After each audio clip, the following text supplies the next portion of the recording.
দাজ্জালের জন্য তারা টেম্পল তৈরি করেছে ইসরায়েলে, দাজ্জালকে স্বাগত জানানোর প্রস্তুতি নিচ্ছে। আমরাও ইমাম মাহাদিকে স্বাগত জানানোর প্রস্তুতি নিচ্ছে।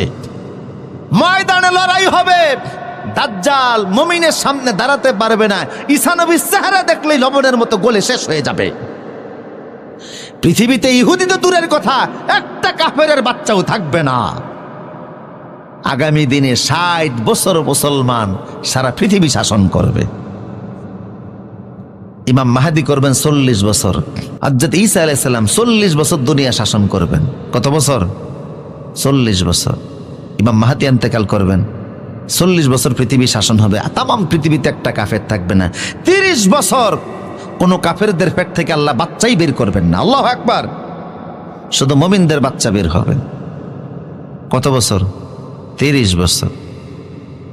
আমার প্রিয় সুধী, সোনালী দিন আসতেছে, এত বরকত আল্লাহ জমিনে ঢেলে দিবেন। এখন অনেকে দুর্ভিক্ষের ভয় দেখায়, আমি দেখাতে রাজি না। মুসলমান, দুর্ভিক্ষকে ভয় করে কোনো লাভ নাই। কিসের দুর্ভিক্ষ? কোরআনে আল্লাহ 95 জায়গায় বলছেন রিজিকের মালিক আমি আল্লাহ। আল্লাহু আকবার বলো। এক জায়গায় আল্লাহ বলছেন সূরা বাকারায় যে শয়তান তোমাদেরকে দারিদ্রের ভয় দেখায়, রিজকের ভয় দেখায়, আমি আল্লাহ তোমাদেরকে রিজকের মালিক, কোনো টেনশন নাই। দাজ্জালের ফিতনার সময়ও আল্লাহ পাক মুমিনদের রান্না করতে দিবেন না, শুধু সুবহানাল্লাহ বললে খালি পেট আল্লাহ ভরপুর করে দিবেন না। তুআম ওয়া তাসবিহ, 3 বছর পৃথিবীতে কোনো খাদ্য হবে না দাজ্জাল যখন আসবে। কয় বছর? কোনো খাদ্য পৃথিবীতে থাকবে না, জমিনে কোনো ফসল হবে না, আকাশ থেকেও বৃষ্টি পড়বে না। নারিকেল গাছে গিয়ে দেখবেন ডাবের ভিতরে পানি পর্যন্ত নাই, তামাম পৃথিবী খাদ্য শূন্য হয়ে যাবে। সাহাবায়ে কেরাম বলল, ইয়া রাসূলুল্লাহ, ওই সময় মুমিনরা খাবে কি? রাসূল বললেন, মুমিনদের খাবারের সমস্যা হবে না।